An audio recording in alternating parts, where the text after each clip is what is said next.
Bien, muy buenos días, bienvenidos a este segundo conversatorio del ciclo Actualidad en Contexto, conversaciones sobre lo que está pasando. El conversatorio de hoy tiene el título Bellas Artes en debate, cancelación o repensar el arte. Y junto con nosotros tenemos a tres panelistas: Elena Irarrázaval, periodista de la Universidad Católica, subeditora del suplemento Artes y Letras del Mercurio y profesora de la Universidad de los Andes en la Facultad de Comunicaciones. Carmen Lefulón, académica de la UAI, ella es doctora en Ciencia Política por la Universidad de Columbia, magíster en Economía Aplicada por la Universidad Católica y profesora de la Escuela de Gobierno de la Universidad Adolfo Ibáñez. Finalmente, Macarena Roca es doctora en Literatura Hispanoamericana y Chilena por la Universidad de Chile, es investigadora del CEPA, integrante del Núcleo de Historia del Arte y directora del Diplomado en Curaduría de la Facultad de Artes Liberales de la UAI. Yo me presento, soy Nils Rivas, decano de la Facultad de Artes Liberales de la UAI. Bueno, un placer estar aquí hoy día, poder conversar sobre el tema que nos convoca. Y bueno, encantados de recibirlos acá. Vemos algunas caras muy conocidas, ¿no es cierto? Otras nuevas. Y bueno, en este gélido día de invierno, agosto definitivamente quiere que digamos, pasamos agosto, pero que lo digamos de verdad. Que con estos días, este frío, esta llovizna, realmente va a ser un mérito pasar este mes, pero bueno, queda solo un día por delante, así que vamos bien, vamos que se puede. Bien, como ya todos sabemos, ¿no es cierto? Hay una discusión que se ha generado en los medios en torno a la exhibición presentada en el Museo Nacional de Bellas Artes. La exhibición lleva el título Luchas por el Arte, mapa de relaciones y disputas por la hegemonía del arte, 1843 a 1933.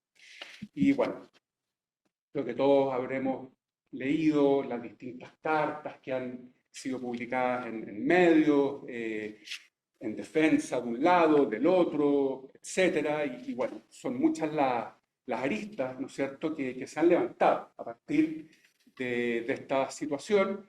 Y una de ellas tiene que ver particularmente con lo que podríamos llamar la función educativa que está llamado a cumplir un museo. Y aquí me gustaría partir preguntándole a Elena acerca de este tema, ya que cuando hablamos de la función educativa del museo, ¿no es cierto?, creo que esto cobra aún mayor relevancia tratándose de un museo nacional, por supuesto, y a raíz de eso se ha hablado mucho en los medios del importante rol que juegan los museos en la difusión de conocimiento, en la difusión no solo del arte, por supuesto, sino que también la difusión de la historia, de nuestra historia, la difusión de la cultura, etc. Entonces, en ese marco me gustaría preguntarte, ¿qué piensas tú de la función educativa que cumple el Museo Nacional de Bellas Artes hoy? ¿Cómo ves tú esos dos elementos, la función educativa del Museo Nacional de Bellas Artes? Y junto con eso te dejo extendida inmediatamente la pregunta necesaria que viene después. ¿Qué elementos podrían, a tu juicio, contribuir a fortalecer esa función educativa? ¿Tomo un micrófono? Sí, eso. Bueno, muchas gracias por la invitación. Qué entretenida esta conexión entre la academia y la actualidad. Bueno, respecto a la primera consulta, un poco sobre cómo veo el rol yo del museo en términos de educación. A mí siempre me gusta como que para entender un concepto ir a la historia de la palabra, ¿ya? Si nosotros vemos lo que significa o la etimología de museo, museo viene del griego de museion, que es el lugar de las musas, ¿ya? Era una construcción que se levantó cerca de la biblioteca de Alejandría donde se estudiaba, donde se enseñaba, donde se supone que se recibía el aliento de las musas. Ya esto lo aprendí en el libro de la Irene Vallejo, que se lo recomiendo a todos, porque realmente a uno lo enriquece. Bueno, entonces tenemos que este concepto nace como el lugar como un poco donde se alienta el espíritu, ¿no es cierto? Donde se enriquece el espíritu, ¿ya? Después, si nosotros buscamos, por ejemplo, la definición de museo del ICOMO, que es el Consejo Internacional de Museos, dice que son instituciones, una definición un poco larga, pero con fines de estudio, educación y recreo. ¿Ya? O sea, vemos que la educación está siempre presente, ¿no es cierto? Hay otros roles también, pero la educación está muy presente y sobre todo hoy día es en el que los museos han cobrado una especial relevancia internacional. Por ejemplo, tenemos el arquitecto Norman Foster que dijo hace poco que los museos son hoy las grandes catedrales. ¿Ya? Son lugares donde se junta la gente, donde en una cultura más bien individualista es un lugar de reunión, etcétera. ¿Ya? Entonces creo que en ese sentido los museos tienen varios roles, está el fomento de la creatividad, la experimentación, la búsqueda, pero también está el rol de la educación, sobre todo si estamos hablando de un museo que tiene el apellido nacional, que son muy pocos, que reciben fondos públicos, etcétera. ¿Ya? Bueno, y en ese sentido, claro, yo creo que a veces nos ha pasado en el último tiempo que se ha un poco olvidado este rol educativo del museo y han tomado más importancia quizás otras roles igualmente legítimos en términos de experimentación, de interpretación de la realidad, etcétera, etcétera. Yo siento, para responder la segunda pregunta, que claro, hoy en día hay un déficit importante en educación del museo, ¿ya? Hay una línea curatorial muy clara, que es interesante, que ocupa prácticamente todas las exposiciones del museo, con lo cual el espacio para que vaya un niño con sus profesores a ver un poco la evolución de la pintura chilena, a que vea un Mulato Gil, a que vea un cuadro de Valenzuela Llanos con explicaciones más bien simples, no está. Tampoco, como hemos visto un poco con toda esta polémica, según comentó la propia directora del museo, tampoco había como directrices muy claras sobre los mediadores, ¿no es cierto? Sobre los guiones de los mediadores, sobre cómo, por ejemplo, esos guiones tienen que tener distintos contenidos si estamos hablando de estudiantes, de niños pequeños, de estudiantes de arte, etcétera. ¿Ya? Yo en ese sentido valoro bastante, hace poco dio una entrevista al diario El País, Varinia Brodsky, que dijo que era algo que estaban repensando, que querían que más bien no era la idea dar un discurso, sino que la idea era plantear preguntas y para eso hay que entregar información, información de acuerdo a la edad, etcétera. O sea, yo creo, bueno, de educación en el arte hay cualquier cantidad de escritos, es maravilloso lo que se puede hacer con niños, acercándolos a la belleza, etcétera. Pero acercándolos a lo que es un edificio, por ejemplo, neoclásico, que corresponde a la época, etcétera. Entonces yo creo que en eso ha sido súper saludable este debate en el sentido de que abre preguntas e invita a mejorar las cosas, digamos. Y en eso, para terminar, quiero decir que creo que este déficit no solo está en el museo, sino que está muy presente en nuestra educación escolar, ¿ya? Eh, por ejemplo, yo les comentaba a ustedes antes, pero es muy bonito lo que se ha hecho en los colegios y en la educación, en los currículum con la educación ambiental, ¿ya? Hoy día un niño tiene mucho mayor conciencia de no ensuciar el medio ambiente, etcétera. Esos contenidos también se debieran, a mi juicio, transmitir en los currículum respecto a la educación, a la cultura y al patrimonio. ¿ya? ¿Por qué hay que cuidar un monumento? ¿Por qué no corresponde rayarlo? ¿Por qué es valiosa una edificación antigua de adobe que habla de la historia del país? ¿Por qué es bonito un altar barroco, etcétera? En eso yo siento que hay un déficit enorme y que el estallido lo puso en el tapete, en el fondo. O sea, puso en el tapete el poco cariño que nosotros quizá hemos inculcado en las generaciones más jóvenes, qué sé yo, lo mal que se ha transmitido esto y que es tan importante hoy día en nuestra sociedad, digamos, o sea, tener estos lugares que junten a la comunidad, que entreguen belleza en una cultura muy rápida, muy tecnológica, etcétera. Entonces yo te diría, para resumir mi respuesta, creo que sí, que la educación es un rol clave de los museos, de un museo nacional, que es un rol que a veces he sentido un poco olvidado y que hay una deuda con eso y que es hora de remediarla con este debate, quizás aporte, y de remediarla no solo en el museo, sino en la educación escolar, sobre todo. Bueno, junto con el ámbito de la educación, ¿no es cierto?, la difusión del conocimiento, otra arista fundamental de esta discusión se ha centrado en la dimensión curatorial, ¿no es cierto? Ese ha sido quizás digamos, lo que encendió la mecha, por decirlo así, ¿cierto? La discusión en torno a los marcos que se sacaron de las obras, la disposición de las obras en un formato, podríamos decir, similar al de un collage, ¿no es cierto? Una suerte de puzzle.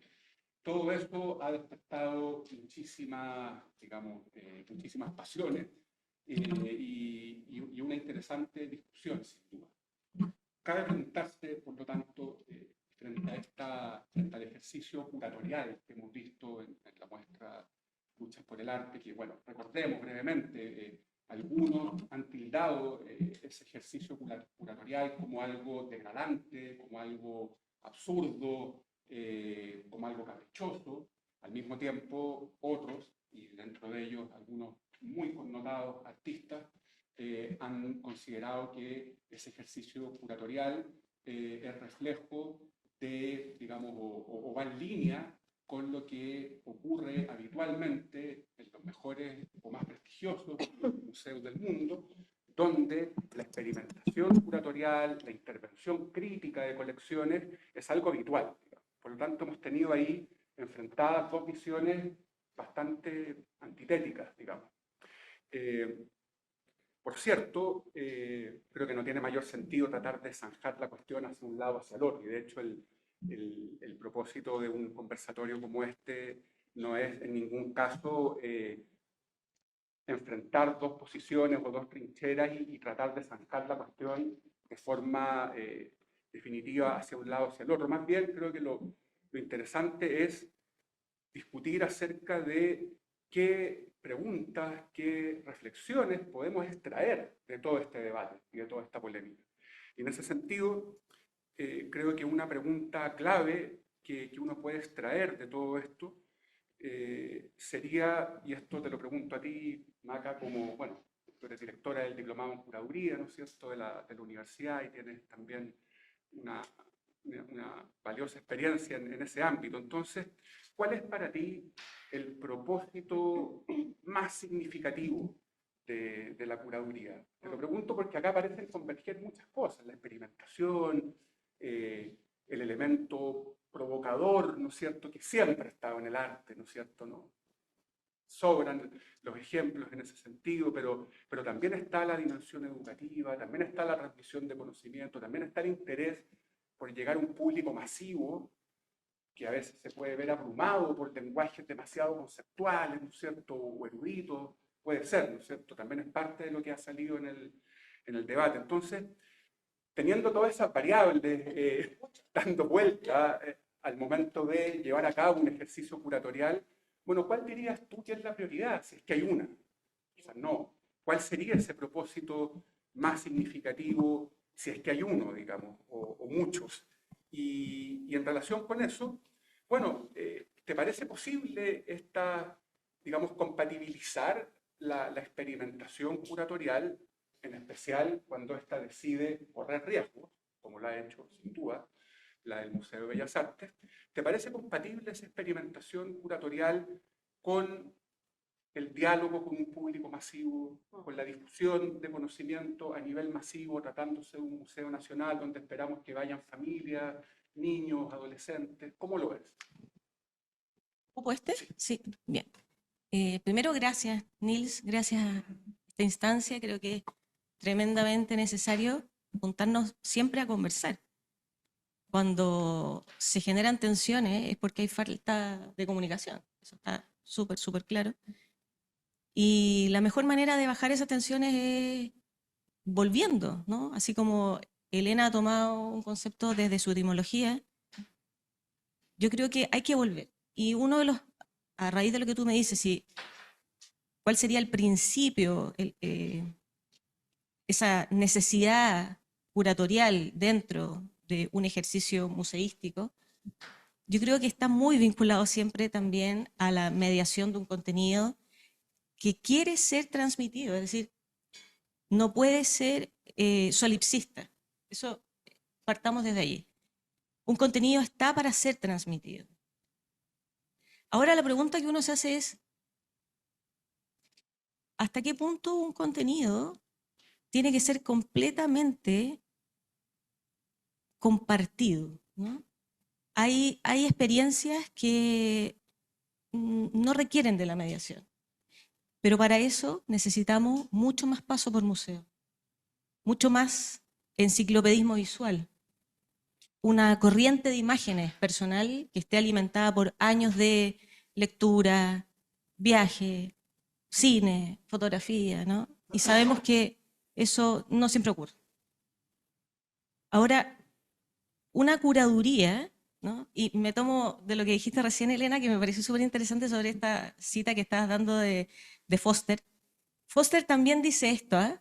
Para que lo pongamos en contrapunto. Dice, el diseño en todo ámbito de cosas, desde un diseño objetual hasta un diseño de contenidos, un diseño nuevo siempre es un delito, ¿no? Y yo creo que ahí hay algo que nos presenta un síntoma de lo que está ocurriendo hoy. Es decir, más allá de lo que está sucediendo con la exposición Luchas por el Arte, ¿no? De nuestro Museo Nacional de Bellas Artes, mucho más de las otras exposiciones que se están presentando también y que de algún modo muestran una vinculación mucho más a los estudios visuales que a la historiografía, ¿no? La pregunta detrás está, ¿hasta qué punto una curaduría tiene que explicarlo todo? ¿Bien? Te voy a contar una anécdota que me pasó ayer. Ayer yo soy de Viña, fui tempranito al museo, porque hace mucho tiempo que había visto esta exposición y dije, tengo que llegar con las imágenes súper frescas. Y me di cuenta de que efectivamente ya habían intervenciones. Una de las obras de Camilo Mori le habían puesto nuevamente el marco, ¿no? No sé si ustedes se habían dado cuenta. Bueno, y otras más. Y estoy ahí sentada en unas sillitas blancas, ¿no? Muy fantasmales, ¿no? Muy agónicas en medio de toda esta representación.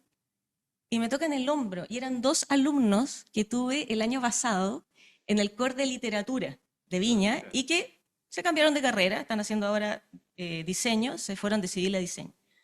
Profe Maca, qué rico vernos. Y estaban con una profesora de diseño.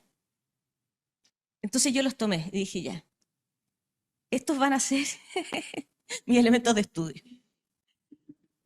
Y les dije, a ver, Cristian, Mauricio, ven, pasen por esta, no, pues ya la vimos, no, pasen de nuevo y conversemos. Recuerden, ¿no? Cómo conversábamos en el core de literatura y vamos diciendo qué pasa acá. Y lo anoté todo. ¿En serio? Mire, Bien, a ver. 5 puntos muy, muy breves. Sus comentarios. Profesora, este es un viaje, pero es el viaje de la curadora. Pero es un viaje. Perfecto. Rompe un paradigma, profesora. No hay un orden historiográfico. Tercer punto, introduce ironía y dobles sentidos. Me gusta. 4, es una propuesta de lectura subjetiva, pero válida. Quinto, son más bien adjetivos. Es dinámica, alegre, lúdica. Es cómica, pero grave.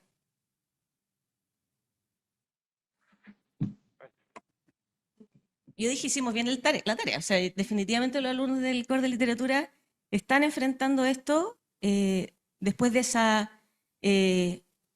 ese paseo, ¿no? Por nuestras obras tradicionales y canónicas dentro de la literatura occidental.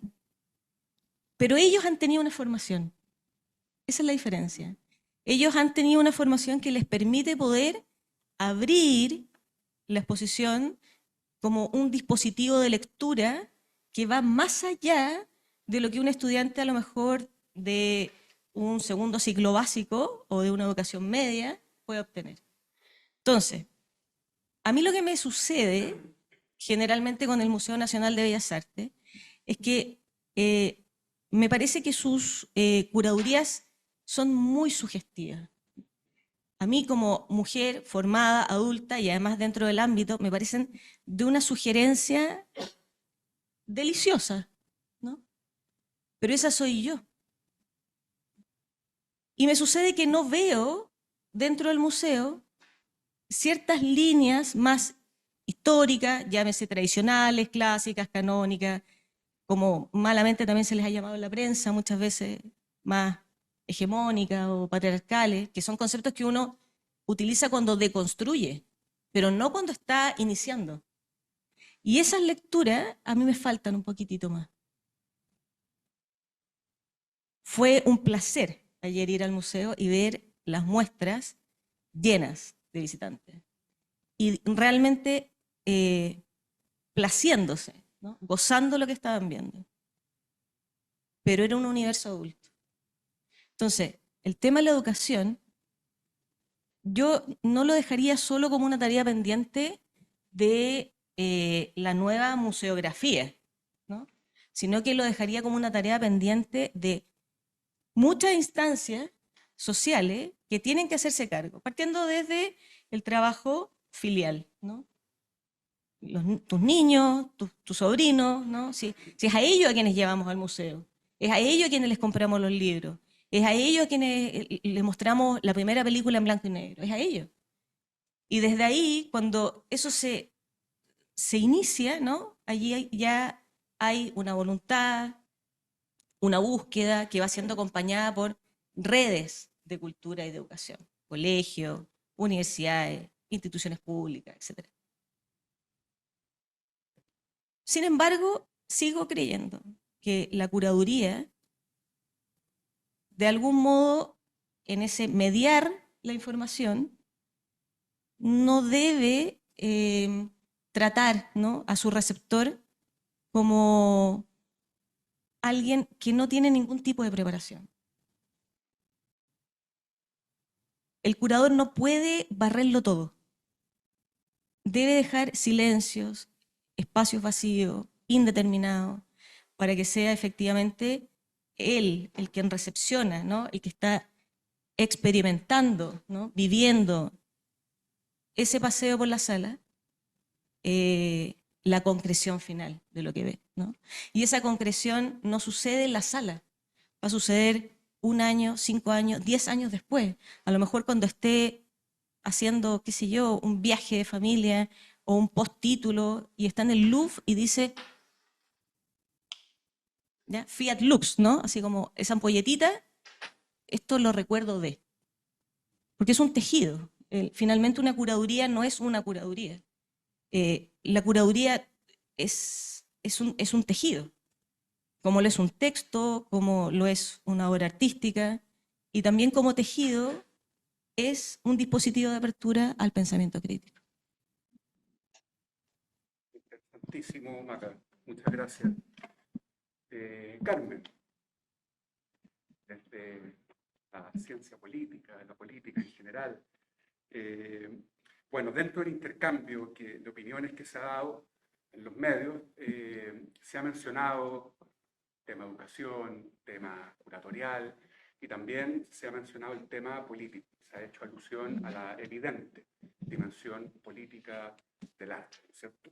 Y parte de esa discusión se ha centrado en el hecho de que esta muestra, tal como aparece de hecho en las mismas descripciones que, ¿cierto?, en la página web del Museo Nacional de Bellas Artes o en las declaraciones también de quienes forman parte del museo, bueno, se menciona el hecho de que en parte esta muestra, perdón,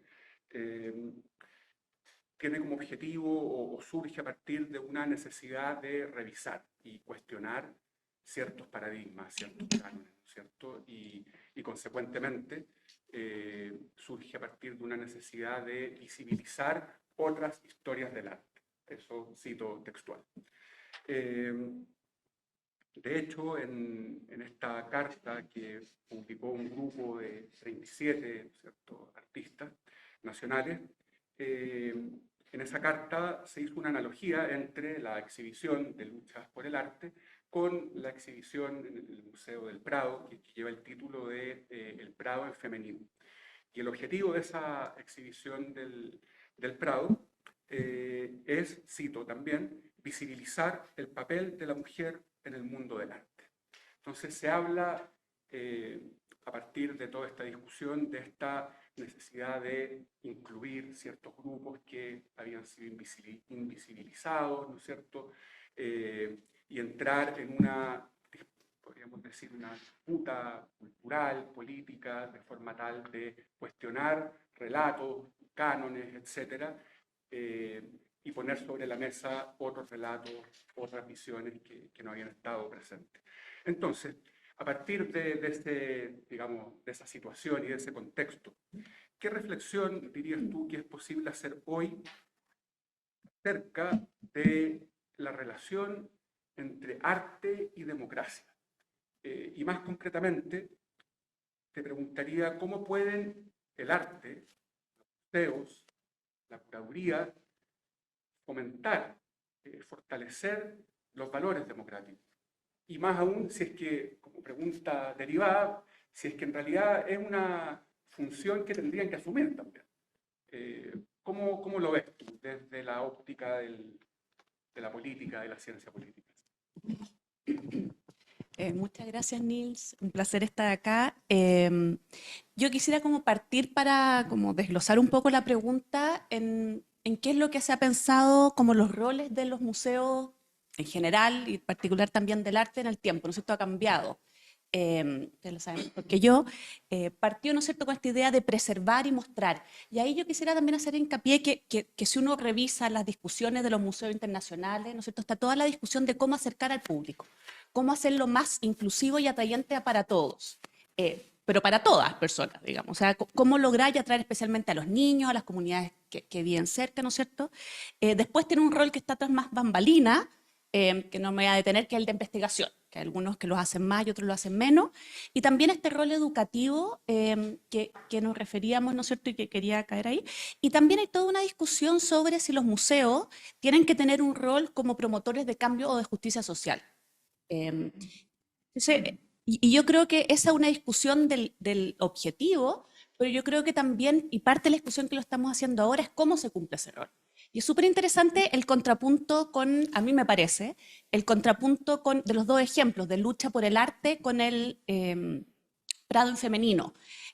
Si uno va a la página web, por lo menos de lucha con el arte, el enfoque es ver cómo se dio el sistema hegemónico de arte, ¿no es cierto?, y cómo grupos fueron marginados. O sea, y uno ve, y la polémica me parece que hubo sobre todo, fue por la forma de exponer los cuadros, más que por el objetivo. Ha habido también polémica por eso, pero más bien. En el Prado en femenino, el punto está puesto al revés, la mirada, es en visibilizar el rol de las mujeres tanto como artistas como coleccionistas. Entonces, pues ahora hay una segunda exposición en que muestra con pinturas clásicas desde Isabel la Católica, cómo ellas fueron promotoras del arte, ¿no? Entonces, como me parece que también es interesante ese contrapunto y la importancia de entender cómo se logra un objetivo. Y ahí quisiera como enlazarlo con lo que me preguntabas, ¿no? Del rol en democracia. Y uno puede pensarlo de dos miradas también, o dos dimensiones. Una está como más explícita, dirigida, que es pensar en como promotores de justicia social, ¿no es cierto? Y cuando uno ve, y acá el punto no es solo el objetivo, sino de nuevo el cómo, y qué valores queremos fomentar en la democracia. Cuando se ven, como yo no soy experta, estuve revisando, ¿no es cierto?, la discusión afuera, y parte de la discusión es cómo, incluso en obras que son con un claro contenido ideológico, uno podría decir, el foco no es en dar respuestas prehechas, sino cómo lograr abrir un diálogo y una conversación con los que exponen. Y en todos los distintos museos, el foco siempre es ese, cómo permitimos que las personas se cuestionen los supuestos. Entonces yo creo que ahí también es un rol importante en democracia, justamente qué es lo que nos está faltando, ¿no? Y qué es lo que el arte nos puede entregar. Y, y ahí, y esa es como una dimensión, ¿no? De enfrentarnos con estas preguntas, pero es fomentar el diálogo, es cómo hacer que nos cuestionemos, que miremos una obra. Y la otra, que es la del arte de por sí, eh, que es, y hay por currículo, incluso también el core con el curso de arte, ¿qué es lo que hace el arte al enfrentarse con una obra? ¿Cómo uno se enfrenta a una obra mirándola, dejándola que la obra te hable? ¿Cómo uno se enfrenta quizás con lo desconocido o aprende a repensar lo conocido, ¿no es cierto? Y lo que conversaba antes, a veces tiene distintas miradas, distintas lecturas, una persona lo puede percibir de otra manera, y eso justamente es un valor fundamental para la democracia. Nosotros ayer estuvimos en el lanzamiento del libro de Cristóbal Belolio, La erosión democrática, y la pregunta de uno de los grandes riesgos de la democracia es la polarización. Esta cosa moralizante de que el otro es el enemigo y que yo tengo mi postura, que es la única y la verdadera, y justamente lo que nos hace la exploración del arte y el enfrentarnos con el arte es cuestionarnos eso, y es ejercitar el músculo de algo que yo creo que Cristóbal llamaba la caridad interpretativa, ¿no? Que es pensar la mejor expresión o la mejor versión de lo que el otro me quiere decir. Y en ese sentido yo creo que cumple un rol fundamental. Por una parte, quizá uno puede decir, bueno, con esta como ya de promotor de justicia social, pero lo otro justamente es el arte por sí mismo. Y para eso el rol educacional es fundamental, y cómo nos aproximamos a eso, y cómo enseñamos y adiestramos este músculo en el mejor sentido de la palabra. Sí, y para terminar, a mí me parece efectivamente fundamental, justamente porque ayer nos preguntamos, bueno, ¿cómo logramos ejercitar esto? ¿Cómo logramos desarrollar esta virtud democrática? Bueno, y ahora en este conversatorio, la verdad que uno ve y dice, bueno, a través de cómo nos enfrentamos al arte. Pero para eso es importante que no vengan con preguntas prehechas, con mensajes definidos, sino que sea justamente un espacio de diálogo y de apertura. Así que eso es mi... Gracias. A ver, bueno, creo que han salido bastantes ideas y, y enfoques, ¿no es cierto?, respecto a esta polémica que se ha suscitado, ¿no es cierto? Y bueno, tratando de englobar varias de las cosas que se han dicho, creo que también algo que podemos pensar y nos sentimos interpelados a pensar a partir de toda la discusión que se ha generado, tiene que ver con un aspecto del arte que ya ha sido mencionado, que es el de la provocación, ¿cierto? El arte siempre ha transgredido normas, y particularmente lo vemos en el siglo XX, ¿no es cierto? A partir de las vanguardias, ¿no es cierto?, de principios del siglo XX, vemos que eso se ha transformado en un motor fundamental del trabajo artístico, en tanto se ve el arte como una forma de subvertir ideas, visiones de mundo que se consideran insuficientes o sesgadas o caducas, etc. Y ese afán de provocación, bueno, en múltiples ocasiones ha llegado a niveles bastante radicales. Recuerdo, por ejemplo, estoy pensando de hecho en un movimiento particularmente radical, Tristán Tzara, año 1916, si no me equivoco, Manifiestos Dadaístas. Una de sus frases era, yo como artista triunfo si me insultan. Digamos, cuando recibo el insulto es una prueba de que triunfé. Es una postura, por supuesto, bien extrema, pero no olvidemos que el dadaísmo y el mismo Tristán Tzara, bueno, prefiguraron a Breton, el manifiesto surrealista, un movimiento enormemente valioso que nadie podría, digamos, desmerecer. Del mismo movimiento dadaísta surge la figura de Marcel Duchamp, ¿no es cierto?, y el famoso urinario, la Mona Lisa con bigotes, ¿no es cierto? Por lo tanto, es un elemento que ha estado presente, y de hecho cuando Marcel Duchamp presenta su urinario, ¿no es cierto?, bueno, también despertó una polémica y en fin, todo tipo de discusiones tanto o más apasionadas que las que hemos visto en el último tiempo, ¿no es cierto? Y sin embargo, el urinario de Duchamp hoy figura en todos los libros de historia del arte y es un canon también, ¿no es cierto? Y uno va a buscar un libro de arte contemporáneo, arte del siglo XX, y probablemente en la portada va a estar el urinario de Duchamp. Entonces, poniendo eso como, digamos, como telón de fondo, ¿qué podríamos decir de lo que está ocurriendo hoy en el museo? Podríamos pensar que justo ahora que hay mucha gente hablando del museo, que está llegando la gente al museo atraída por la polémica, es una forma de triunfo de esta muestra. Logró su objetivo, logró el objetivo de que hoy la gente esté hablando mucho más de arte de lo que se hablaba antes de que esta muestra estuviera ahí. Ahora, también hay un factor que no deja de ser paradójico, de que esta muestra fue inaugurada en 2022.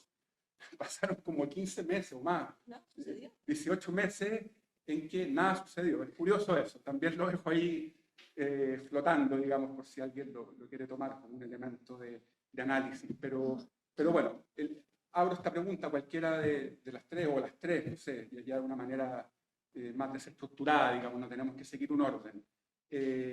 ¿Cómo lo ven? ¿Ese elemento provocación, triunfo, porque finalmente gracias a esa provocación algo se movió, hubo como placas tectónicas que se movieron en el espacio del arte nacional?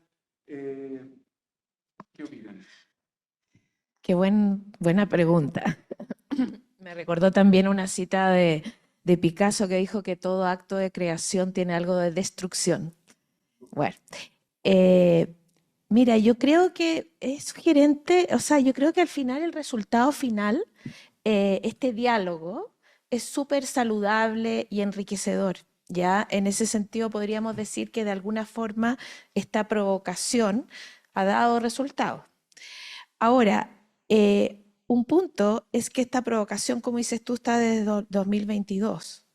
O sea, esta provocación resultó una vez que los medios de comunicaciones, las redes sociales, lo pusieron en el tapete, quizás lo cuestionaron. Entonces, en ese sentido, hay como una retroalimentación que es clave. Y por eso yo siento que uno no puede dejar que la cultura y el arte se transforme en un espacio de solo especialistas o iluminados en el fondo, que nos explican a nosotros lo que tenemos que entender. Y en cambio que haya este diálogo de personas desde distintas instancias en el fondo. Yo creo que, claro, la historia del arte en el siglo XX es súper sugerente, es súper potente, pero también es el inicio de una enorme separación entre el público masivo y el arte, digamos. O sea, la gente común, la persona, la dueña de casa, no sé, el portero, en general se sienten bastante distantes del arte contemporáneo, cosa que en otras épocas no pasaba, digamos, había como un arte más quizás figurativo, realista, en fin. Bueno, esas son discusiones eternas. Pero yo creo que en el fondo lo que tú dices que resultó la provocación, tal vez resultó, pero porque hay un diálogo. Eso es lo importante. Entonces, por eso tan importante que los medios de comunicación, que las redes hablen de cultura, hablen del rol de los museos, que no sea un nicho solo de los académicos, de los artistas, que no haya ese concepto y que dentro del aluvión de cartas que había, alguien decía, bueno, que estos iluminados nos tienen que explicar a nosotros que no entendemos nada, ¿no es cierto? Yo creo que ahí hay una clave, digamos, el congregar más, el dialogar más, esa carta de los artistas, es muy impresionante, la firmaban no sé cuántos artistas, pero tuvo harta reacción, porque mucha gente la sintió muy soberbia, digamos. Y ellos también, claro, citaban el Thyssen, el Prado, pero recordemos que en esos museos hay colección permanente y hay exposiciones temporales. No es que se haya tomado a las meninas, a, qué sé yo, al descendimiento de Van der Geyden y se haya hecho un collage, digamos. O sea, yo creo que en ese sentido, cuando estamos hablando de un museo nacional, es un museo que tiene que conjugar estas distintas funciones. Entonces, debiera haber un espacio para algo un poco, no digo simple, pero un poquito más enfocado en un público más general y para exposiciones temporales que pueden ser provocadoras, rupturistas, etcétera. Porque estamos en el Museo Nacional de Bellas Artes y no en el MAC o en una galería, etcétera. Sí. Carta, Sí, sí. sí. Mira, cuando hablabas de Duchamp, hay una frase hermosa de Nicanor Parra, por favor tómela como una metáfora, ¿no? Que dice que llega un momento en que el único modo de tenerle respeto a la poesía es levantándole el vestido, ¿no? Entonces, es una frase que, claro, con toda su carga como popular, folclórica, nos deja allí un gusto un poco acerbo, ¿no? De que hay que llegar a ciertos límites para efectivamente refundar o reposicionar o revalorizar, ¿no? De algún modo lo que está sucediendo ahora nos muestra que hay distintos tipos de curaduría. Hay curadurías que son vinculadas a hacer historia del arte, ¿no? A mostrar una suerte de trabajo hacia un telos, ¿no? Es histórico. Pero hay otras formas de curaduría que no trabajan desde la historia del arte en sí, sino que son más bien curadurías de estudios visuales. Y esos estudios visuales lo que trabajan no es el objeto, sino que es la representación visual que ese objeto tiene en la sociedad. Es en vínculo con otros contextos que no tienen que ver con la historia, no tienen que ver con nuestra identidad ni con nuestro patrimonio. Tienen que ver, perdón, que tengo la garganta un poco mal, tienen que ver con contextos que son hechizos, ¿no? Y por eso también son curadurías muy subjetivas. Y aquí, como bien ha dicho Carmen, no cabe la palabra de es buena o es mala, o incluso, como lo decía Humberto Eco, ¿no? Es alta o es baja cultura.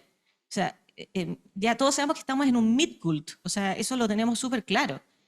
Y desde ahí tenemos que saber enfrentarnos y vibrar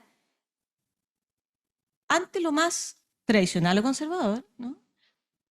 Como también frente a aquello que puede ser transgresor e incluso algo, y entiéndase también este término, violento en términos estéticos. Hay miren, cuando uno lee a Kafka, por ejemplo, me pasa en general con los adolescentes, yo me imagino que tú leíste a Kafka en el colegio, ¿no? Te toca ahora, ya, bien. Prepárate, esto te va a servir, mire. Cuando uno lee a Kafka, por ejemplo, el proceso, la metamorfosis, uno vive una contracción. Tú vives una contracción de la lectura que es semántica, porque lo que vas leyendo literalmente lo entiendes, pero no lo entiendes, porque lo que ves no es lo que significa. Se ha roto el contrato entre significado y significante. Se ha roto. Entonces lo que me está generando Kafka es una molestia. Me hace sentir un poco bobo incluso, ¿no? Pero es parte de esa experiencia vital de enfrentarse también a lo que es difícil. Y que no tiene que venir alguien necesariamente a explicármelo, ¿no? Muchas veces los paños que acompañan las curadurías, los textos de muro también, son más bien informativos, ¿no? Yo no diría que siempre son explicativos, ¿no? De hecho, generalmente no lo son. Son informativos, te entregan datos concretos que tú, a través de tu reflexión crítica, vas diciendo, ah, ya, por acá va esto. Entonces, tampoco pensemos que es un arte críptico, cerrado sobre sí mismo, porque ya han pasado 70 años de este fenómeno llamado fin del arte, en donde ante el pop art, ¿no? Tuvimos a un curador que en un acto generoso, maravillosamente honesto, dicen, ¿saben qué? Amigos, colegas de la Escuela de Nueva York, yo no. Ese fue Greenberg, que dice, no puedo curar esto. No sé lo que... Yo llego hasta el expresionismo abstracto, llego hasta Pollock, pero de ahí en adelante, no sé. Y él se hace un paso al lado. En vez de decir, no me gusta, no lo quiero, no lo acepto, con su autoridad y su poder en la producción simbólica de cultura que tenía, ¿no? O sea, desde su posición podría haber acabado con el pop art. Y hoy día el pop art es canon y ocupa un espacio. Entonces, yo creo que este tipo de discusiones nos hacen recordar y nos hacen desde allá proyectar también qué queremos para una Agenda 2050. ¿Cómo quiero yo que para el 2050 haya gente yendo al museo y pueda placerse tanto ante una muestra muy historiográfica, hermosa, ¿no? De continuidad, que me conserva, que me mantiene, que me mantiene en un júbilo permanente, y frente a otra que me puede llevar a una dimensión molesta, pero una bella molestia, ¿no? Porque no entiendo, porque me quedé pensando, voy rumiando camino a casa. Creo que eso es algo que no podemos perder por miedo. Muchas veces el miedo nos hace perder cosas. Gracias, Maga. Vamos a ir ordenada. Sí. Perdón. No, digo, porque no, está bien. Yo tenía dos reflexiones. La primera es que partimos, ¿no es cierto?, del arte, que el arte es destrucción, también yo había leído es resistencia, pero es el arte, es la obra artística en cualquiera de sus medios. Y es una pregunta más bien para ustedes también, porque porque hicimos como el traslape inmediato del arte a la curatoría. Como que si fuera como que es la curatoría también entonces es arte y también tiene que cumplir ese rol del arte, o exponer el arte con toda su disrupción, ¿no? Y esa es una pregunta que yo tengo, porque en el fondo como que se mezcló, como que estamos hablando y a mí me parece que hay una cierta diferencia, ¿no? Eso es lo primero. Y lo segundo, con pregunta objetivo, acaba de ser bien cientista político, ¿no? No sé. Bueno, ¿cuál era el objetivo de la curatoría? Si uno es bien literal y va al objetivo, era mostrar el desarrollo del sistema de arte chileno, hegemónico, y los grupos marginados. Ese pareciera que fuera el objetivo. Yo no sé, no tengo conocimiento para evaluarlo. Lo que sí se logró fue que gracias a la polémica, que fue tardía en términos de la exposición, estuviéramos hablando y hubiera un grupo que se interesara, pero yo no sé si yo tendría que pensar como en otros objetivos que uno le diera, como acercar al público al arte, y la pregunta es a qué público estamos acercando. Estamos acercando a todos. Siempre ha estado esta discusión y que me acordé de la discusión de los iluminados, de lo que sabemos, justamente una gran discusión, y está ahí Pierre Bourdieu, ¿no es cierto?, con que en la cultura replica, ¿no es cierto?, las élites. Estamos replicando otra élite y haciendo un lenguaje que es para los que saben, pero no pensando en acercar a la gente común y corriente de buena manera diciéndolo, ¿no? Que no tiene la formación, porque no todo el mundo puede tener formación en arte. Al arte, entonces esa es como mi pregunta, y también después dice, bueno, se cumplió el rol que decíamos al final, como el arte como promotor de las virtudes cívicas, no sé. Entonces yo creo que hay como distintas, son más bien preguntas que respuestas que tengo, digamos. Yo creo que, estábamos hace un rato, creo que un objetivo fundamental de esta conversación es poder irnos con más preguntas que definiciones. Pero yo creo que sería muy importante tener una información la cuantificación de cuánta gente ha ido a ver esa muestra, qué públicos han ido a ver, qué recepciones han tenido a través de sistemas de códigos QR, ¿no? O de estas captchas y todo.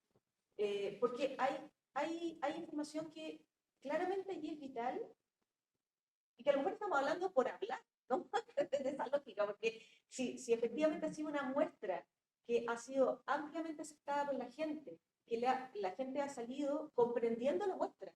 No es desde el me gusta o no me gusta, como decía Valeriano González, el gusto no es el sí o el no, ¿no? El gusto es algo muy complejo y que te liga a una memoria muy personal. Entonces, yo ayer en el museo, junto con mis alumnitos que estaban ahí, ¿no? Me pasó una pareja de ancianitos que se veía que habían entrado al museo un poco también escapando del frío, era una tarde lluviosa, vieron cómo estuvo ayer, ¿no? Y iban caminando y se pararon frente a la obra de Rugendes, que era chiquitita. Y ellos llegan y dicen, ¿y qué chiquitita es? Dicen, ¿no? Ah, perdón. Todavía no. Pero ¿cómo no me dices, Gonzalo? Bien, entonces, este matrimonio ve la obra de Rugenda, que era muy chiquitita, ¿no? Y llega la señora y le dice, ¿viste? Así lavábamos, incluyendo, así lavábamos antes las mujeres, le dice al esposo. Y el señor le dice, ay, ya cállate vieja, le dice, no sé qué cosa. Y se van conversando así, súper acoquinados ellos. Entonces, son pequeños signos que a mí me hacen pensar que no tenemos una información clara, ¿no? Tal vez esto es un balance que vamos a tener de compartirlo al museo, por supuesto, de hacerlo público, cuando la muestra acabe. Sí, todavía ¿Ya? esto Esto está noticia en en... desarrollo. Ahora, hay un punto que es importante. Hace algunos años se decidió que el Museo Nacional de Bellas Artes fuera gratis, ¿ya? Eso fue antes de esta muestra. Y eso marcó un punto de inflexión en que el museo está siempre lleno, ¿ya? Tiene mucha circulación, sobre todo el fin de semana. Y también ya a mí me habla un poco del valor de ese edificio. O sea, tú mismo decías esta pareja de ancianitos que quizá huyendo del frío, qué sé yo. Es un edificio hermoso, digamos, un edificio noble, un edificio abierto al público. Eh, por eso a mí, por ejemplo, cuando me tocó esta experiencia con el mediador, que decía que este edificio había sido hecho de espaldas al pueblo, e ignorando toda nuestra tradición y qué sé yo, me hizo mucho ruido porque encontré que era como muy poco respetuoso con gente que dentro de sus limitaciones trató de aportar este lugar para que estuviese abierto al público, para que recibiese a la gente, etcétera. La belleza atrae también, ¿ya? A mí también me tocó en el museo hace poco una escena simpática, pasan hartas cosas en los museos, uno podría escribir una novela, que vi una pareja como de mediana edad, como debajo de la cúpula, que se puso como a bailar un vals la mitad de la mañana, así una cosa bien, bien rara, pero cuando yo los miraba, sentía que quizás ellos no hubieran hecho eso, ponte en la estación de metro, o sea, había un entorno que los alimentó y les dio como esa cosa lúdica, digamos. Entonces, por eso yo creo tan importante esta discusión, tan importante que vayamos todos y nosotros nos formemos nuestra opinión de las exposiciones, de las 6 exposiciones que hay hoy día en el Bellas Artes, que nosotros leamos, por ejemplo, los textos que tiene la exposición Luchas por el Arte y decidamos si son textos abiertos al público, informativos, o son bastante crípticos y hegemónicos y difíciles de entender, etc. Creo que en eso es súper sano que la gente vaya. Y el museo es gratis, pero muchos hablan y no han estado ahí, digamos. Entonces yo creo que sobre todo en un mundo académico, qué sé yo, que tiene más tiempo para reflexionar y todo, es muy importante que estén ahí, que vean, que evalúen, que tiren ideas a través de los medios, etcétera. Es parte como del diálogo democrático en el fondo. Bueno, han salido ideas muy atractivas y muchas. La verdad es que me pica la lengua ahí por hacer muchas preguntas, pero nos queda poco tiempo, entonces me gustaría darle la palabra al público. Tenemos unos 10, 15 minutos y sería muy interesante si es que alguien de los asistentes quiere hacer alguna pregunta.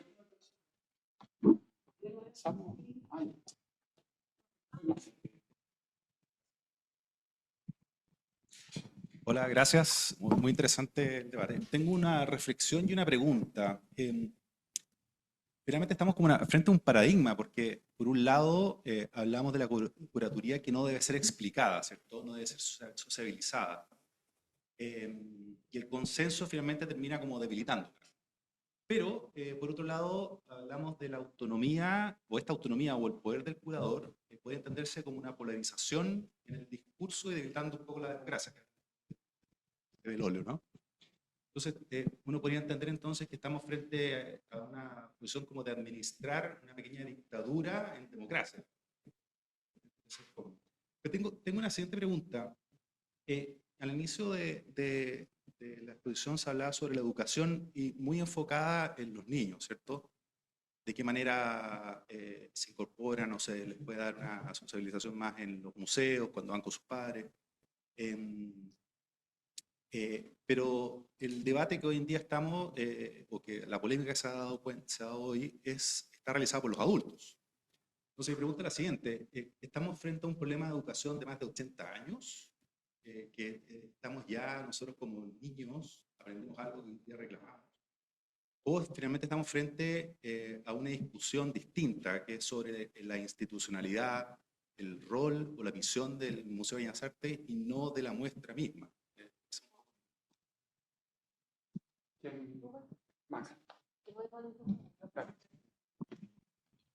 Bien, primero te voy a hacer una sola precisión. No hay curaduría si tú no la comunicas. No existe. No existe esa... tendríamos que construir un nuevo concepto, ¿no? Y sería en sí tal vez una obra de arte. Pero la curaduría implica siempre una sociabilización. ¿Cuánto esa curaduría explica en sí los principios a los cuales quiere que el receptor llegue? Eso sí se puede mediar, ¿no? Podemos determinar que puede ser una curaduría muy explícita, muy literal y que incluso pueda no ser necesaria, ¿no? Los cuadros hablan por sí mismos. Y en un caso contrario, en las antípodas, una obra muy compleja, estoy pensando en un artista visual como, no sé, la Claudia Kemper, ¿no? Y cuesta comprender alguna de sus ideas, ahí, claro, la curaduría te guía, ¿no? Es como el farol en medio de la noche, pero tampoco está para darte la satisfacción, que es una satisfacción que tú debes construir, ¿no? Eso es lo primero. Lo segundo, creo que has dado en un punto. Yo creo que estamos hoy en una suerte de pivote, ¿ya? Ha llegado un momento en el cual ya los medios de comunicación, las redes sociales, nos tienen todos los museos a mano. O sea, cualquiera de nosotros hoy día podemos tener todos los museos en nuestro teléfono. Y puedo tener acercamiento a esas obras mucho más personalizadas que si incluso visito el museo. Por lo tanto, ya es irrefrenable, primero, la cultura de imagen a la cual nos enfrentamos, y segundo, cómo ordenar esas imágenes. Finalmente, un curador es alguien que cuida, alguien que ordena. Por ejemplo, ustedes van a una muy buena librería, ¿no? Y sienten, a diferencia de otras librerías, ¿no? Que pueden no ir nunca porque no les gusta, que cuando llegan a las de su barrio o su prioridad temática, se encuentran como si fuera su biblioteca. Porque allí ha habido también un trabajo curatorial. O sea, yo me voy, no sé, por ejemplo, a metales pesados, o a ayer estuve en la Nueva Antártica del MUT, y tú sientes que estás en un espacio bello, como dice la Elena, ¿no? Bello, y no solo bello en términos arquitectónicos o de diseño, sino que porque tienes compañeros que te están mirando, como dice Didi Uberman, lo que te ve, lo que te mira, ¿no? Es así. O sea, hay algo allí que está agarrándote. Entonces, hoy día, más que nunca, necesitamos repensar qué queremos para nuestras nuevas generaciones en su habilitación visual, ¿no? Hace ya un par de años en Estados Unidos, sobre todo, se está hablando de la alfabetización visual, que no es la alfabetización textual. Esa ya está prácticamente superada, ¿no? Es el desde. Pero la alfabetización visual no. Hoy día los niños de los principales colegios donde tienen los puntajes SIMSES más altos y que en realidad es una muestra como bien de denominador común, ¿no? O sea, van desde colegios privados, ¿no? A colegios, liceos y escuelas públicas, donde hay muy buenos resultados. Y tienen una mayor alfabetización visual. Y se logra descubrir a través de los trabajos que se hacen en lenguaje, porque los profesores le han pedido que logren sacar de allí metáforas, alegorías, sinécdoques, etc. Y luego ese niño traslada, ¿no? Traslada lo aprendido y ve una pintura y entonces, esto es símbolo de, pero esto es en realidad una alegoría, no quiere decir lo que dice, dice otra cosa, ¿no? Pero si yo no enseño eso temprano, en una presto, hoy día tenemos esa tarea, ¿no? Muy buena tu intervención, gracias. Sí, no es necesario responderlas, quizás podríamos abrir preguntas y que una responda y así damos más espacio para preguntas. No sé si alguien más. ¿Una pregunta? ¿Comentario? Fernando. Quería agregar, bueno, muchas gracias por la discusión, ha estado la conversación muy interesante, pero quería agregar un ingrediente más. Me parece que quizá de alguna manera lo que estamos conversando y lo que hemos vivido, ¿no es cierto?, en torno a esta discusión, también puede estar reflejando una ausencia de política del Estado sobre para qué tenemos museos. O quizá una política de Estado débil. Decimos, ¿qué es lo que tiene que hacer el Bellas Artes?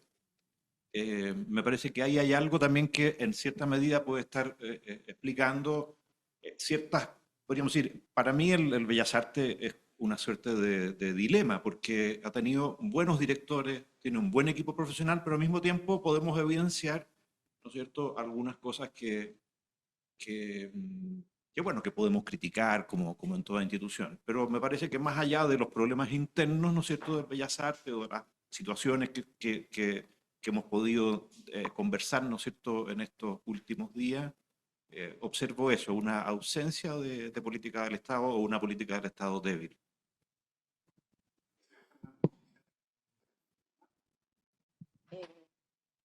Bueno, yo concuerdo totalmente contigo. Hoy día hay como una ensalada en términos culturales, digamos, un charquicán de distintas figuras que nos habla un poco de esta falta de claridad. ¿A qué me refiero? A que están estos museos que están en el contexto del aparato estatal, que dependen directamente, que reciben los fondos y que tienen cierta rigidez también en términos de que no se pueden sacar los empleados que son empleados.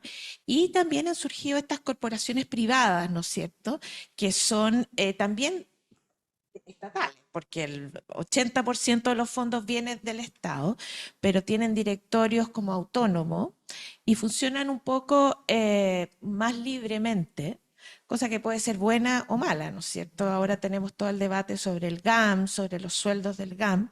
Claro, ahí hay un tema de un directorio que funcionó un poco solo y que decidió ciertas cosas que eran con, la mayor parte eran con fondos públicos en el fondo. Entonces, ¿esto por qué pasa? porque en el fondo todos estos museos que se han creado, el Centro Cultural La Moneda y todo, no los quieren poner en el paraguas del Estado porque sienten que es muy rígido, qué sé yo, entonces se inventa esta figura.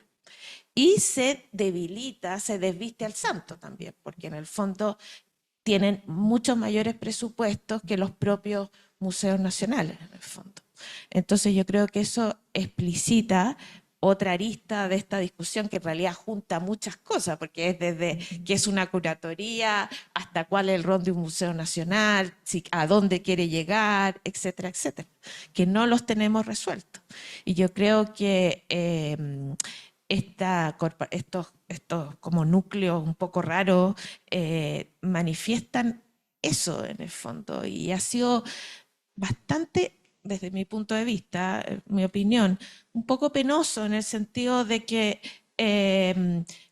los museos nacionales que tienen una tradición importante, que a veces tienen empleados súper buenos en la Biblioteca Nacional y todo, se sienten a veces un poco devaluados ante el funcionamiento de estos centros que tienen más libertad, que tienen a veces menos cortapisas burocráticas o administrativas, etc. Entonces, claro, es un desafío hacer que funcione esta sinergia y que cada uno cumpla su rol, entonces. Porque si tú piensas quizás la exposición Luchas por el Arte, puede estar en el Bellas Artes perfectamente, pero también podría estar en el Centro Cultural La Moneda y dejar un poco más de espacio a una exhibición de algunos cuadros claves de la colección permanente. Hoy en día, cuando yo fui la última vez al museo, le pregunté al guardia, ¿dónde está la colección permanente? Y me dijo, allá en la colección Luchas por el Arte. Y tú entras ahí, y eso no es una colección permanente, digamos, es un ejercicio curatorial, subjetivo, interesante, etc. Pero no es una muestra de colección permanente.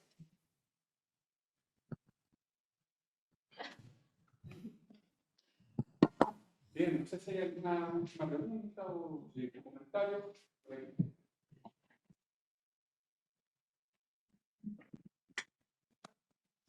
Hola, bueno, hola. Es una lástima que nos hayamos dado vuelta en tanto comentario para llegar al final a la cuestión central, digamos, y que eso abre otro debate, que, que es la cuestión por un lado, la exposición es un problema, el museo es otro.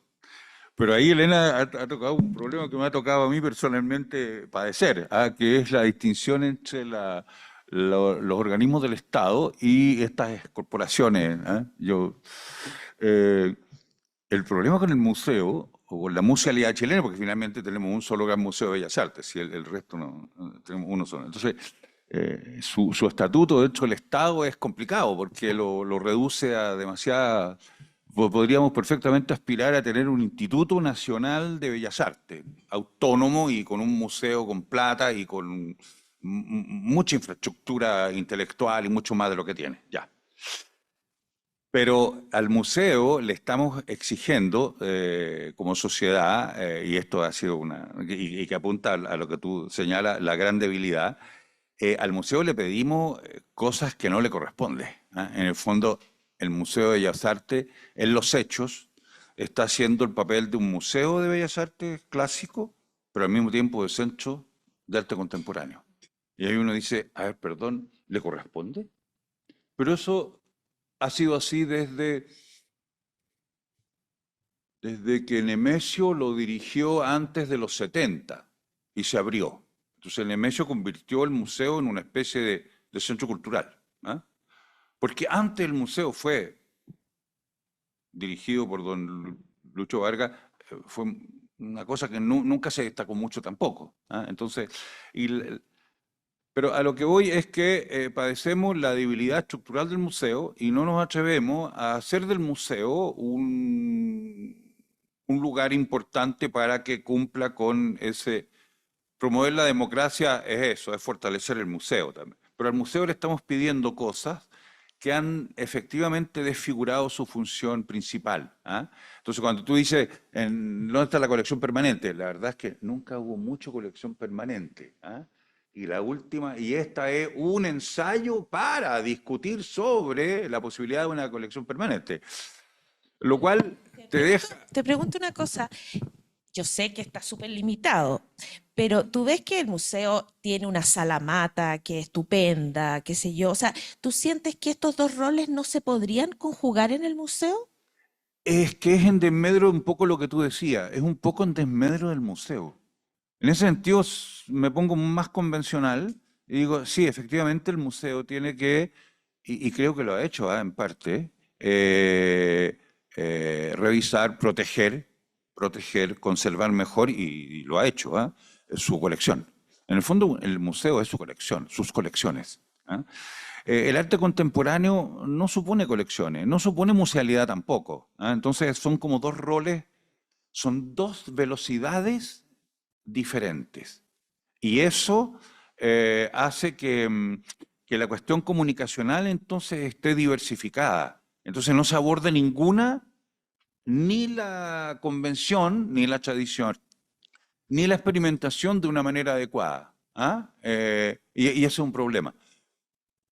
Ahora, eso es distinto al problema específico de lucha por el arte.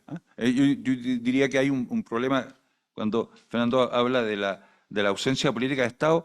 No es que haya una ausencia de política de Estado, es la política de Estado posible. No hay 86 soluciones. Quizás uno podría esperar que el museo sea mejor manejado y esperar que sea mejor manejado sería en parte darle más recursos en todos los niveles, en todos los niveles. Ampliación del museo, en fin. De hecho, el museo por Jequié fue concebido como un palacio delante y una academia detrás. No un museo, una academia. Entonces, desde el año 82 se partió el museo en el fondo. Entonces, padecemos un poco esa especie de debilitación, fragilización estructural del museo desde el año 82. Entonces, ¿cómo recuperar el museo? Ni siquiera es un problema de Estado, es un problema de estructura. Imagínense lo que ha sido de complicado de armar el Ministerio de la Cultura. No. Y a nadie se atreve a hacer del museo un ente autónomo, que podría tener mucho más recursos y todo. Y claro, ha habido una debilitación, uno podría echarle la culpa al Lago, echémosle la culpa al Lago. Bueno, o sea, esta historia que inventó las corporaciones, en fin, y todo, efectivamente, al final se ha traducido en una fragilización del rol del Estado, y eso es así. Entonces los otros no cumplen con el trabajo de crítica museal, porque no lo son. Son lugares de espectáculo, con todo respeto a la palabra espectáculo, pero son centros de arte contemporáneo. Ahora, el museo debiera combinar, como ustedes dicen, o sea, si ya tiene que combinar curatorías al interior de su propia noción tradicional, imagínense lo que es combinar una función contemporánea de experimentación con una función clásica y conservadora de preservación. La preservación y la conservación pueden tener momentos de ruptura, efectivamente. Y esos son discutibles. Ya, ok. Eso quería decir, o sea, es complicado. No es. Y perdonen, no se va a resolver. No se va a resolver. No, ni una esperanza. Lo otro es que perdona que monopolice, es que la pregunta que hacías tú, esta cuestión ha estado expuesta 18 meses y recién saltó. Entonces, ¿por qué? ¿Porque los medios lo hicieron? Yo no interpretaría tanto eso como una cosa de los medios, sino que creo que hubo un momento de agresión política básica que explica la cuestión de contribuye o no contribuye al diálogo democrático. Pablo Dittborn, todo esto, a mi juicio, empezó, acuérdense bien, Pablo Dittborn, en una fiesta, y habría dicho algo, que replica en una entrevista de radio, y muy jocosamente, bueno, uno le da duro a la política cultural del gobierno, obvio, ya, le da duro a todo, está muy decepcionado, pum, y dice, y además, imagínense, luchas por el arte. Entonces, y dice una palabra fatal. Dice, no, dice algo peor. Dice, esto es la despachonalización de la historia del arte. Y eso, seamos maldadosos. Pablo Dittborn tiene un pasado mapu. El mapu en los partidos de la escena es el que más ligazón estructural tiene con la oligarquía. Hablemos de la oligarquía en términos históricos. Por lo tanto, un mapu sabe cómo humillar a la oligarquía. Y el tipo dice, esto es la despachonalización. En el fondo, dice, la curadora hizo algo así como la reforma agraria en la historia del arte. Y eso, yo creo que a la Cecilia Valdés la hizo estallar. Esa es mi lectura así. Y ahí empezó el asunto. Crítico, digamos, Pero- el pero- tema de los marcos. pero y ambiguo, repitiendo pero ambiguo, lo pero que le había ambiguo. dicho Pablo Chuminato. Claro, pero medio ambiguo. Yo creo que la cuestión de los marcos ahora es efectivamente apoya la hipótesis de la despachonalización. El sacar los marcos, en el fondo, es efectivamente desmadrar el patrimonio. En fin. Ahora- Y ese es un problema político. Es ahí donde digamos, me parece que la discusión es más concreta, porque todo lo que ustedes han dicho es razonable, súper razonable. Sí, pero no va al punto. Que al final todo El es punto político. es mucho más político. El punto es mucho más político. Y no tiene, no favorece el debate, sino que polariza. Yo creo que polarizó todo esta cuestión y no tiene no hay. Ahora, está bien que se polarizó, qué sé yo, pero yo creo que hay una pregunta interesante, porque como esta exposición está hace 2 años, el año pasado, la Claudia Campaña, que es una académica bastante respetada de historia del arte, escribió un texto bastante crítico sobre el hecho, sobre la lucha por el arte, digamos. Pero era no tuvo mayor historiogra- repercusión. Pero era porque historiográfico, porque era historiográfico. Quedó en un marco que ni siquiera fue muy crítico lo de la Claudia. Yo diría que era cool. Cool y ni siquiera. Y esto va a estar hasta diciembre. O sea, en el fondo y el problema que se le va a plantear al museo en el fondo es, como el museo está paranoico y el Estado es paranoico de los medios, tampoco lo tomó, yo creo, de manera muy adecuada. Ahora, hay una cuestión que me parece clave, lo que tú dices, Maca, es que no hay curatoría sin comunicación, y creo que aquí no hubo ninguna. Es decir, que a lo mejor incluso desde el propio museo, en este año entero, han dejado que esté colgada sin que nadie diga nada y que pase piola y que se termine. ¿Me entiendes? Pero sabes que ha tenido mucha revisión, porque la verdad es que esto cuando uno lee los textos de Muro, siempre está la sugerencia de pinchar el QR para que tú articules, que se supone lo que es. Sí, yo sé que Pero no. eso no basta. No Claro, basta, sí, no, yo no sé.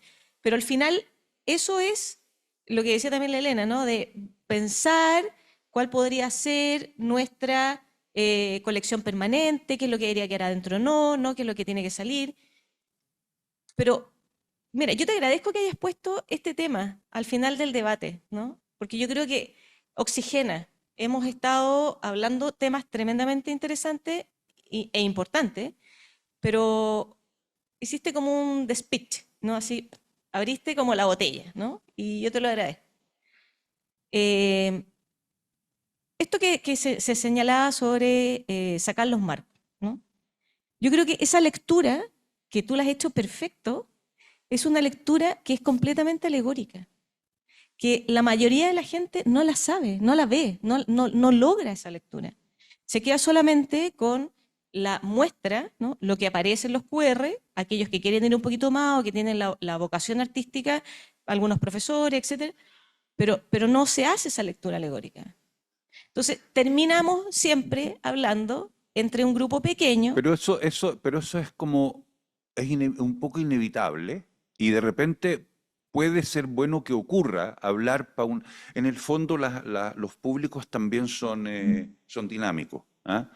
Pero la cuestión de comunicación efectivamente es más grave aún porque sabes que la percepción de mucha gente que no va mucho al museo y que le encanta ir pasa casi desapercibida y por último acepta la dictadura curatorial. Esto es lo que no... Bueno, ya. Veremos otra cosa. Yo hago clase todavía y una alumna muy ingenuamente me dijo, oiga, profe, yo acabo de leer el texto, me dije, me parece muy entretenido. Ok, pero una cosa es el texto del catálogo, otra cosa es la exposición. Yo creo que hay que hacer justicia a eso. El catálogo me parece muy lamentable en el sentido que parece ser el catálogo de una ponencia, de un coloquio, no el catálogo de una exposición compleja. Y ahí hay una falta. Pero una alumna me dice, oiga, yo puedo aceptar la hipótesis del texto y no entiendo cuál ha sido la necesidad de sacarle los marcos. Y esa me pareció una buena pregunta. No vio la necesidad que ocurriera. Entonces, ¿y por qué el otro tuvo la necesidad de hacerlo? ¿Ah? Entonces, ahí, ¿por qué tuvo la necesidad de hacerlo? Efectivamente no fue, y no fue una provocación, fue mucho más que una provocación. Y eso se junta con lo que dice Pablo al comienzo. Sí, se despatronalizó. No, pero es que el problema es que el Museo de Bellas Artes se despatronalizó desde el año 1920. Entonces uno podría decir, oye, llevamos ya toda esta decadencia. Sí, y, sí. y es irremontable, Sí. es irremontable. Ahora, con algunos momentos, claro, uno que aprecia la colección dice, pucha, ¿qué sería podríamos hacer un gran concurso?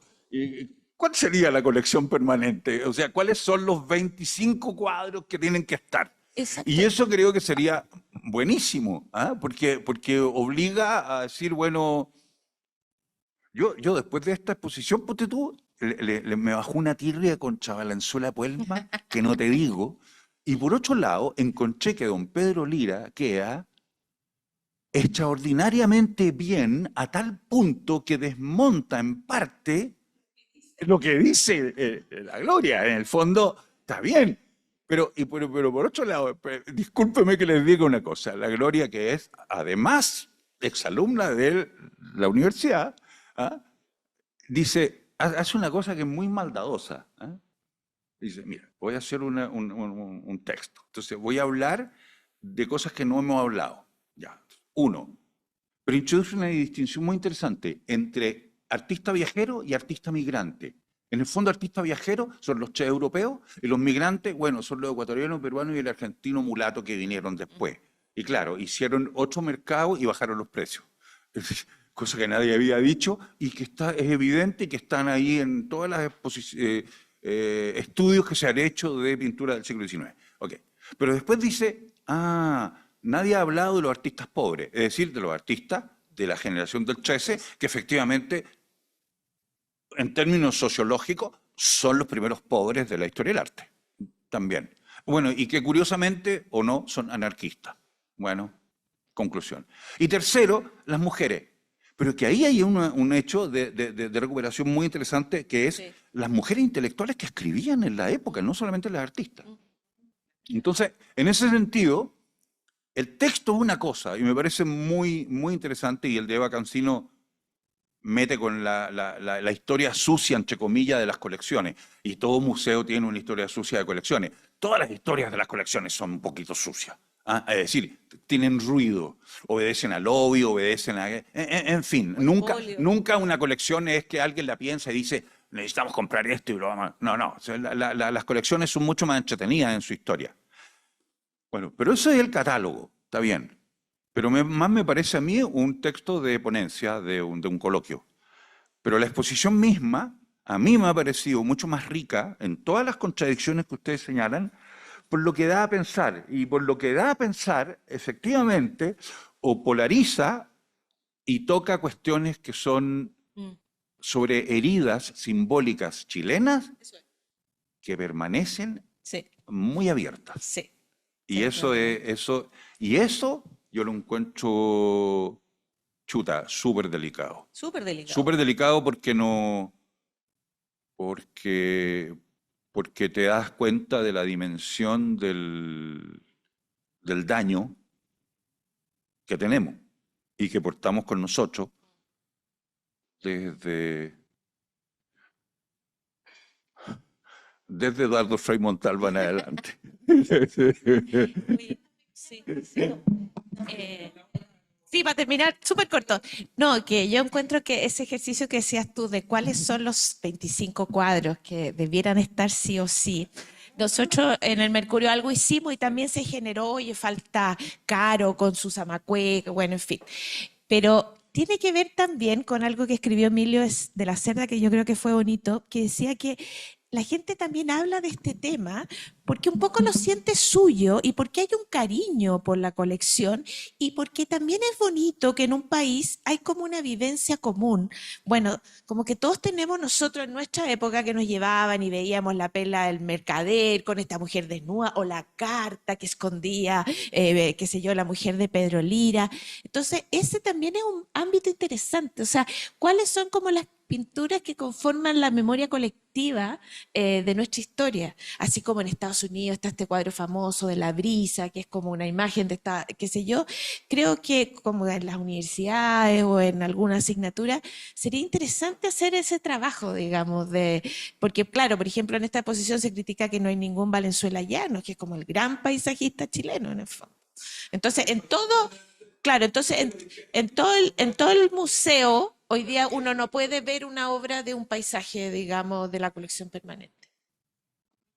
algo Sí, breve para terminamos cortar. contigo, Solo, bueno, ya. oye, así como corolario nomás, por lo menos hablo solo por mí, creo que es muy importante que la prensa, que tiene también una injerencia tremendamente vital en activar, ¿no?, estas reflexiones, es lo que decía justo, ¿no? Generar preguntas más que establecer sentencias. Porque si a mí me dicen, ¿por qué habrán sacado los cuadros, los marcos de los cuadros? Es muy distinto a que me digan, los marcos fueron sacados por esto, ¿no? Cuando yo cancelo toda posibilidad de establecer una reflexión que me incluye, ¿no?, dentro de este proyecto que también es el proyecto de la identidad nacional. O sea, yo también soy parte, el Museo de Bellas Artes es mío también. Entonces, yo puedo poner en discusión otras temáticas que son de mayor altura y de mayor alcance, ¿no? Entonces, con eso yo cierro. Muchas Hizo un inconsciente plástico nacional. El museo no abordó el paisaje. No te preocupes, ya lo hizo Juan Manuel Martínez en el Palacio de la Moneda con la hizo en el mismo momento. No sé si estoy de acuerdo. Yo me dedico a la historia y te dedicas al paisaje. Sí, pero si tú lees en Santiago como en el mismo momento se plantean las cuestiones, tú dices, vaya, parece que estamos obsesionados con la historia. Ahora, ojo, que piensa que hay gente que va una vez en su vida.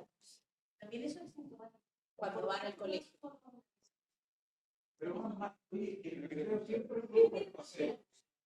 fue concebido como medio carta. O sea, fue concebido como una prolongación del parque, y era un jardín. Y las sillas blancas son una cita a las sillas que había en el 1910 cuando era un invierno.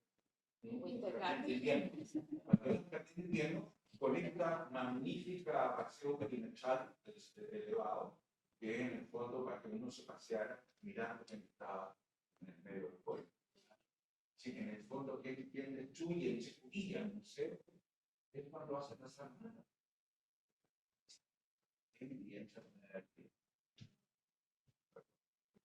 Bueno, muchas gracias. Un aplauso.